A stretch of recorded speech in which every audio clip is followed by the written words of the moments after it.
હું શહેરમાં એક વિધવા મહિલાના ઘરે ભાડે રહેતો હતો. એક દિવસ ઓફિસેથી ઘરે પાછો ફર્યો ત્યારે મેં દરવાજો ખોલ્યો અને જોયું કે તે જ યુવતી દરવાજે ઊભી હતી. અચાનક તે રડવા લાગી. મને કંઈ સમજાતું નહોતું. શું થયું? તે કેમ રડે છે? મેં ધીમે રહીને તેનો હાથ મારા હાથમાં લીધો. તે મારી તરફ જોવા લાગી અને પછી મારી છાતી પર માથું મૂકીને જોર જોરથી રડવા લાગી. અને આગળ જે બન્યું તેણે મારી જિંદગી હંમેશા માટે બદલી નાખી. નમસ્કાર મિત્રો, મારું નામ અમોલ છે. મારી ઉંમર 28 વર્ષની છે. હું ગ્રેજ્યુએટ છું. પરંતુ કેટલાય વર્ષોની કોશિશ પછી મને ક્યાંય નોકરી નહોતી મળી રહી. દર વખતે હું અરજી કરતો, ઇન્ટરવ્યૂ આપતો, પરંતુ અંતે ફક્ત એક જ જવાબ મળતો: અમે તમને સૂચિત કરશું. ધીમે ધીમે મારો આત્મવિશ્વાસ તૂટવા લાગ્યો. પરંતુ મનમાં એક વાત હંમેશા પાકી હતી કે એક દિવસ હું કંઈક મોટું કરીને બતાવીશ. હું એક નાનકડા ગામમાં રહેતો હતો, જ્યાં લોકો ખેતી કરતા અને સાદગીથી જીવન જીવતા. પરંતુ મારી આંખોમાં શહેરના સપના હતા: મોટું ઘર, સારી નોકરી અને મારા માતા પિતાનું ગૌરવ. આખરે એક દિવસ મારા એક મિત્રની મદદથી મને એક પ્રાઇવેટ કંપનીમાં નોકરી મળી ગઈ. તે દિવસે મારું હૃદય ખુશીથી ધડકી રહ્યું હતું, પરંતુ સાથે એક ડર પણ હતો. કારણ કે હું પહેલીવાર ગામડાથી શહેરમાં આવી રહ્યો હતો. મારા હાથમાં એક જૂનું બેગ હતું, જે મારી માતાએ પોતાના હાથે પેક કર્યું હતું. તેમાં થોડા કપડાં, ડબ્બો અને થોડા પૈસા. જ્યારે હું બસમાંથી ઉતર્યો ત્યારે સામે એકદમ અલગ દુનિયા હતી. ઊંચી ઇમારતો, દોડધામ કરતી ભીડ અને સતત ચાલતી રફતાર. એ બધામાં હું એક નાનો માણસ હતો, પરંતુ મારી અંદર મોટા સપના હતા. 2 દિવસ સુધી હું સ્ટેશનની નજીક એક લોજ રૂમમાં રહ્યો, પરંતુ ત્યાંનું વાતાવરણ મને બિલકુલ પસંદ ન આવ્યું. ગંદકી, ઘોંઘાટ અને અજાણ્યા લોકો. રાતે ઊંઘ નહોતી આવતી અને સવારે ઉઠતા જ એકલતા અનુભવાતી. એક દિવસ મને સહયોગથી મારા ગામનો એક ઓળખીતો માણસ મળ્યો. તેણે કહ્યું, મારે એક ઓળખાણની મહિલા છે, તેની પાસે એક રૂમ ભાડે છે. જગ્યા શાંત છે, તને ગમશે. હું તેની સાથે ગયો. થોડી વાર પછી તે કોઈ કામ માટે ચાલ્યો ગયો અને હું તે ઘરની સામે એકલો ઊભો રહી ગયો. ઘર સાદું હતું, પરંતુ ખૂબ સાફ સુથરું હતું. નીચે 2 રૂમ અને ઉપર 2 રૂમ. મેં ધીમે રહીને દરવાજે ટકોર માર્યો. દરવાજો ખુલ્યો અને સામે આવી જ્યોતિ, લગભગ 25-26 વર્ષની. તેને જોઈને એવું લાગ્યું જાણે એક ક્ષણ માટે સમય થંભી ગયો હોય. તે ગોરી હતી, લાંબા કાળા વાળ, મોટી આંખો, સાડીમાં લપેટાયેલી, અને એટલી સુંદર કે મારું હૃદય ઝડપથી ધડકવા લાગ્યું. તેના કપાળ પર બિંદી નહોતી, તો મનમાં એક ક્ષણ માટે વિચાર આવ્યો કે કદાચ તે વિધવા હશે. પરંતુ મેં તેને વિચારને ઝટકી નાખ્યો અને હસીને પૂછ્યું, મને કહેવામાં આવ્યું કે તમારી પાસે રૂમ ભાડે છે. તે પણ હસી અને બોલી, હા, ઉપરના માળે છે. બતાવું? તેમના અવાજમાં એક મીઠાશ હતી, પરંતુ આત્મવિશ્વાસ પણ ઝળકતો હતો. હું તેની પાછો સીડીઓ ચડવા લાગ્યો. હવામાં તેની સાડીની હળવી સુગંધ ફેલાઈ રહી હતી. જ્યારે તે ઉપર પહોંચી, તેણે તાળું ખોલ્યું અને દરવાજો ખોલ્યો. અંદર 2 રૂમ હતા, સાદા પરંતુ સુઘડ. બારીમાંથી આવતી સૂરજની કિરણો તેના ચહેરા પર પડી રહી હતી અને તે રોશનીમાં તેનો ચહેરો કોઈ પરી જેવો લાગતો હતો. તેના ચહેરા પર શાંતિ હતી, પરંતુ તેની આંખોમાં એક છુપાયેલું દુઃખ પણ દેખાતું હતું. તેણે કહ્યું, આ રૂમ છે, જો ગમે તો રહી શકો છો. મેં રૂમ જોઈને કહ્યું, ખૂબ સરસ છે, મને ગમ્યો. તે બોલી, ભાડું 3000 રૂપિયા છે, સમયસર આપવાનું. અને વધુ ઘોંઘાટ ન જોઈએ. હું હસીને બોલ્યો, મને ચાલશે, હું અહીં નજીકમાં જ કામ કરું છું. તેણે પૂછ્યું, તમારું નામ શું છે? મેં કહ્યું, અમોલ. હું ગામડેથી આવ્યો છું. તે હળવા હાસ્ય સાથે બોલી, અને તે હાસ્ય જાણે સીધું હૃદયને સ્પર્શી ગયું.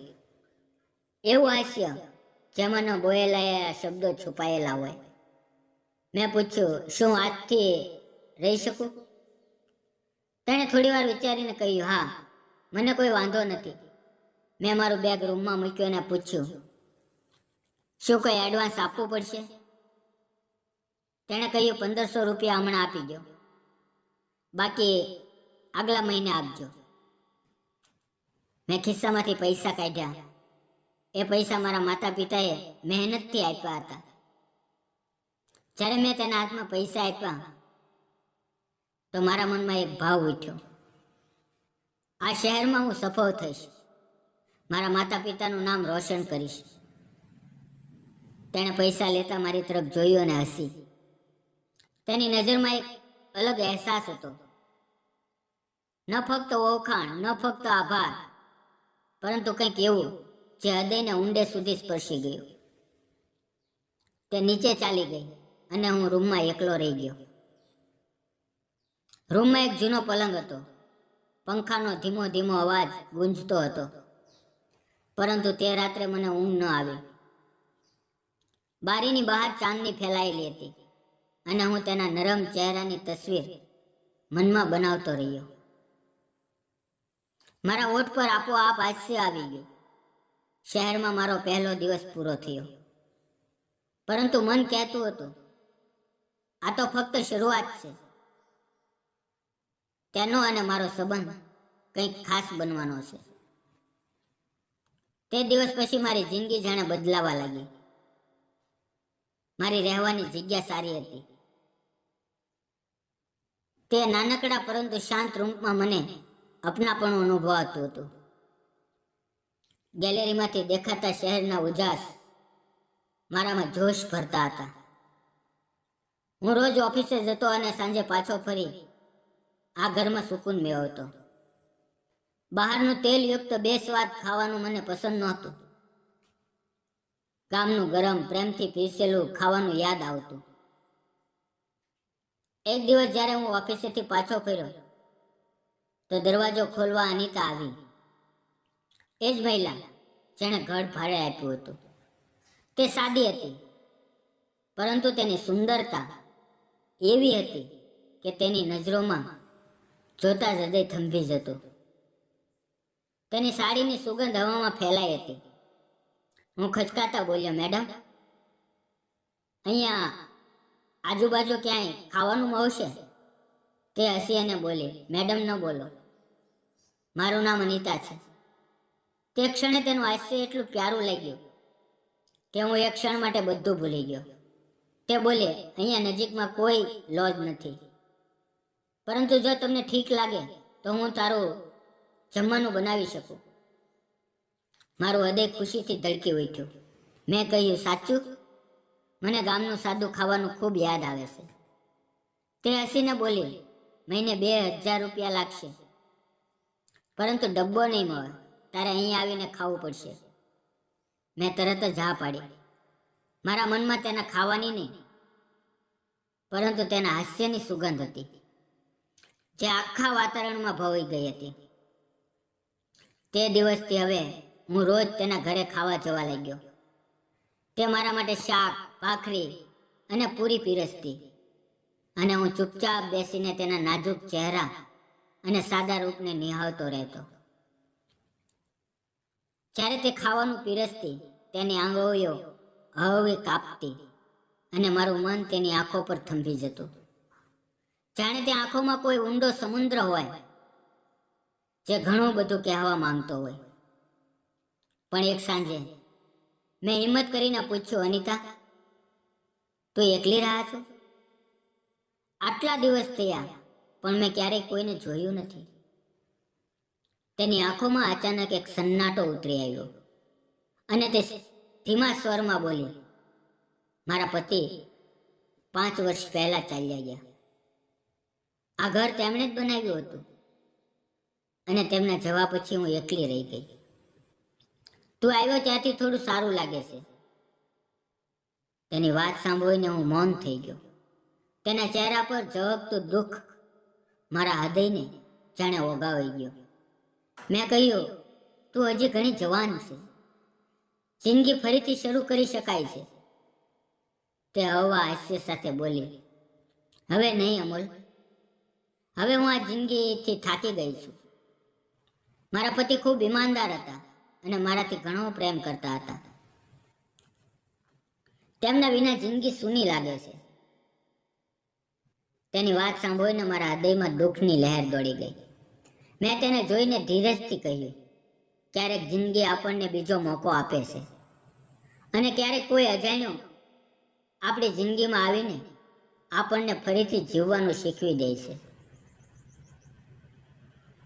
તે મારી આંખોમાં જોતી રહી.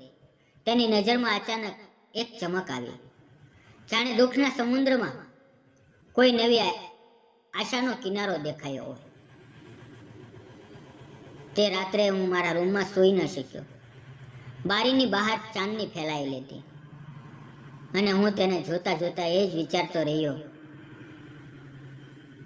કદાચ તે મારી માલકી નથી, પરંતુ મારી જિંદગીની નવી શરૂઆત હોઈ શકે છે. તે દિવસે અનિતાના શબ્દો હું તેના સિવાય કોઈ બીજાનો વિચાર પણ નથી કરી શકતી. મારા હૃદયમાં ઊંડે સુધી ઉતરી ગયા. તે શબ્દમાં છુપાયેલો પ્રેમ, દુઃખ અને એકલતા મને સ્પષ્ટ અનુભવાતી હતી.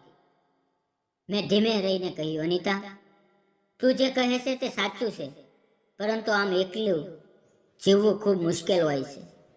જિંદગી લાંબી છે અને માણસ આખરે લાગણીઓનો જ કેદી છે.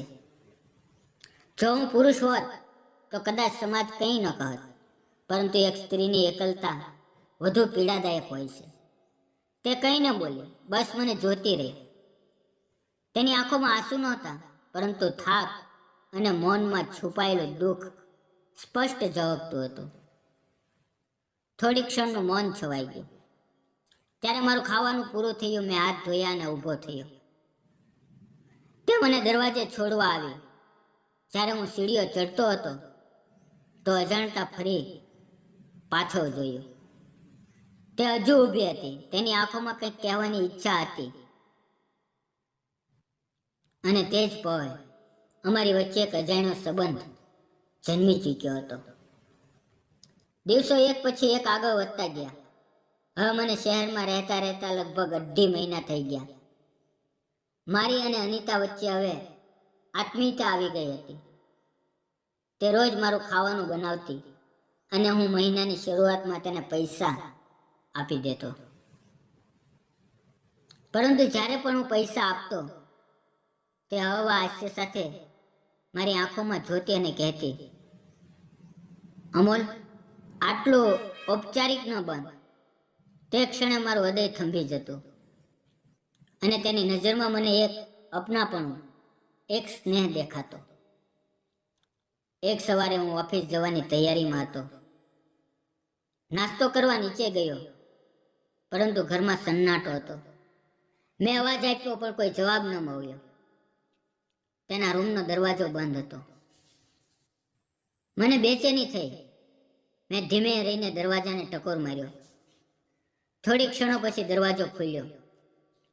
સામે અનિતા હતી, પરંતુ તેના ચહેરા પર તે જૂનું હાસ્ય નહોતું. થાક અને દુઃખ સ્પષ્ટ ઝળકતું હતું.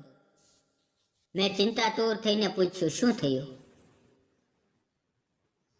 અનિતા, તબિયત ઠીક નથી? તેણે ધીમા સ્વરમાં કહ્યું, કાલ રાતથી ખૂબ ભૂખ લાગે છે. તેનો અવાજ કાપી રહ્યો હતો અને તે પળે મારા મનમાં ચિંતાનું તોફાન ઉઠી આવ્યું. મેં કહ્યું, તો કાલે જ કેમ ન કહ્યું? તે બોલી, અમલ, હું તને હેરાન નહોતી કરવા માંગતી. મેં ઊંડો શ્વાસ લઈને કહ્યું, આ કોઈ નાની વાત નથી. ચાલ મારી સાથે ડૉક્ટર સાથે. પરંતુ તે તૈયાર નહોતી. તે બોલી, ના, થોડી વારમાં ઠીક થઈ જશે. ત્યારે મેં તેનો નાજુક હાથ ધીમે રહીને મારા હાથમાં લીધો અને કહ્યું, અનિતા, મને તારી ચિંતા થાય છે, મારી વાત માન. તે ક્ષણે તેણે મારી આંખોમાં જોયું અને પહેલી વાર બિનશરતે મારા નિર્ણયને સ્વીકારી લીધો. મેં તેને સહારો આપ્યો અને નજીકની ક્લિનિકમાં લઈ ગયો. તેના શરીરમાં જાણે જાન જ નહોતી બચી. ડોક્ટરે તપાસ કરી, ઇન્જેક્શન આપ્યું અને થોડી દવાઓ આપી. પૈસા મેં ચૂકવ્યા તે કંઈ ન બોલી, બસ મને જોતી રહી. તેની આંખોમાં આભાર, સ્નેહ અને કંઈક એવી ઊંડી લાગણી હતી જેને શબ્દોમાં બાંધી ન શકાય. હું તેને ઘરે પાછો લાવ્યો. તે થાકીને ચૂપચાપ સૂઈ ગઈ. સવારથી તેણે કંઈ ખાધું નહોતું. તો મેં કહ્યું, તું થોડો આરામ કર, હું હમણાં આવું છું. હું બહાર ગયો અને નજીકની હોટલમાંથી નાસ્તો લાવ્યો. ગરમ પૌવા, ઉપમા અને ચા. મેં પ્લેટમાં તેના માટે પીરસ્યું અને કહ્યું, અનિતા, થોડું ખાઈ લે, પછી દવા લે. તે ધીમે ધીમે ખાતી હતી ને વચ્ચે વચ્ચે મારી તરફ જોતી હતી. તેની આંખોમાં જે કૃતજ્ઞતા હતી તેણે મારું હૃદય ભરી દીધું. દવા લીધા પછી મેં કહ્યું, જો તને કંઈ જોઈએ તો કહેજે, હું અહીંયા જ છું. મારે ઓફિસે જવું હતું, પરંતુ મન માન્યું નહીં. તે દિવસે હું ઓફિસે ન ગયો, મારા રૂમમાં બેઠો હતો. પરંતુ મન વારંવાર તેની તરફ દોડતું હતું. ક્યારેક બારીમાંથી તેના ઘર તરફ ડોક્યું કરતો, તો ક્યારેક ચૂપચાપ નીચે જઈને તેના દરવાજા તરફ જોતો. તેની ચિંતા હવે માત્ર જવાબદારી નહોતી, પરંતુ એક લાગણી બની ગઈ હતી. તે પળે મને અહેસાસ થયો કે હું તેની ચિંતામાં સંપૂર્ણ ડૂબી ગયો હતો. તેનું બીમાર પડવું મને મારા કોઈ પોતાના દુઃખ જેવું લાગતું હતું. અને કદાચ તે જ ચિંતામાં ક્યાંક પ્રેમનું એક નાનું બીજ અંકુરિત થઈ ચૂક્યું હતું. તે દિવસે તે મને એક અલગ નજરથી જોતી હતી. તેની આંખોમાં કૃતજ્ઞતા, સ્નેહ અને એક અજાણી અપનાપણાની લાગણી ઝળકતી હતી. જ્યારે હું તેની સંભાળ રાખતો હતો ત્યારે તેની નજરોમાં ધીમે ધીમે એક બદલાવ આવવા લાગ્યો. ધીમે ધીમે તેનો તાવ ઉતરવા લાગ્યો. તેનો ચહેરો હળવો લાગવા લાગ્યો અને તેણે હસીને કહ્યું, અમોલ, અમલ, તું મારા માટે આટલું બધું કેમ કરે છે? હું તો તારા માટે કંઈ જ નથી. તેના શબ્દો સાંભળીને મારું હૃદય ભરાઈ આવ્યું. પરંતુ હું હસ્યો અને કંઈ ન બોલ્યો. મનમાં ફક્ત એટલું જ ગણગણ્યું, કારણ કે મને તારાથી પ્રેમ થઈ ગયો છે. અનિતા, તારું હાસ્ય, તારો અવાજ, તારું અસ્તિત્વ, આ બધું હવે મારી જિંદગીનો હિસ્સો બની ગયું છે. ત્યાર પછી અનિતાની તબિયત સુધરવા લાગી અને તેના ચહેરા પર ફરીથી હળવું હાસ્ય ખીલી ઉઠ્યું. હવે તે પહેલા કરતાં પણ વધુ સુંદર લાગવા લાગી, જાણે તેના ચહેરા પર ફરીથી જિંદગીની ચમક પાછી આવી હોય. એક સવારે હળવી ઠંડક હતી. હું ઓફિસ જવા તૈયાર થયો. નાસ્તો કરીને નીચે આવ્યો. અનિતા હંમેશાની જેમ મને દરવાજે છોડવા આવી. મેં હસીને તેની તરફ જોયું. તે પણ હસી. જેમ જ હું બહાર નીકળવાનો હતો તેણે દિવાલ પર કંઈક જોયું. એક મોટી ગરવાળી હતી. તે ડરીને જોરથી ચીસ પાડી અને ડરને મારે સીધી મારી બાહોમાં આવી પડી. એક ક્ષણ માટે બધું થંભી ગયું. તેનું ધડકતું હૃદય મારી છાતી સાથે ટકરાયું અને સમય જાણે રોકાઈ ગયો. બહાર પક્ષીઓનો અવાજ સાંભળીને જોવા આવ્યો અને અમને એકબીજાની બાહોમાં જોઈને ખોટી ગેરસમજ બાંધી લીધી. તેમની નજરમાં શંકા સ્પષ્ટ ઝળકતી હતી. પરંતુ તે ક્ષણે હું કંઈ વિચારી ન શક્યો. અનિતા મારી બાહોમાંથી અલગ થઈ. તેના ચહેરા પર શરમ અને ભય બંને હતા. તે મારી તરફ જોઈ ન શકી અને ઝડપથી અંદર ચાલી ગઈ. હું પણ ઝડપથી ઓફિસે ચાલ્યો ગયો. પરંતુ આખો દિવસ મારું મન બેચેન રહ્યું. તેનો ચહેરો, તેની આંખો, તે પળ વારંવાર મારી આંખો સામે આવતી હતી.